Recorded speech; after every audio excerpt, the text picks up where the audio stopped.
iyo tobankii bishii 2017 taariikhda tirsiga Itoobiya waxa uu ahayd maalin kale oo madow bulshada rayidka ah ee qabalaha dacaw degmada xarshin lagu xasuuq markii koobaad ee waa mar labaad markii ka horeysay waxa 13 bishii Afraad ee 2017 saaka subaxii waxa ku habsaday dagaal waxyeello weyn lagu gaarsiiyay xoolo dhaqato beeraleyda qabalaha dacaw dagaalkan xasuuqa bulshada ayaa waxa salka saaka subaxii uu ka bilaabay magaalada waxaanu joogsaday galabta 4:45 galabnimo marka ay saacad khasaaraha dagaalkan bulshada lagu xasuuqayo maalintii labaad ayaa waxa ay dawladda DDS u adeegsatay hubka iyo noocyadiisa waaweyn noocyadiisa yaryar iyo noocyadiisa dhexdhexaad waxaanu khasaarahani naf iyo maalba ka soo gaaray bulshada rayidka ah waxaa la gubay dhammaanba magaaladaasi guryaheedii ciidanka sida arxan darrada dadkaasi u gumaaday ee Mustafa Cagtar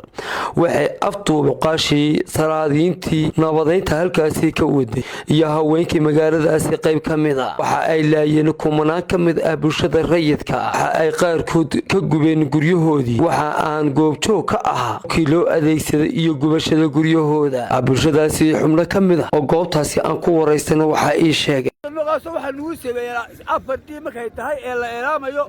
ayay nugu soo duuleen xasuuq caruurtii iyo maatidii ayay laayeen cid magaalo joogtay oo qolista oo rag lama jiro waxaana la heshiisiinaya tiknika ayaana soo weerartay caruurtii iyo dumarkii iyo maatidii way laayeen waxay tahay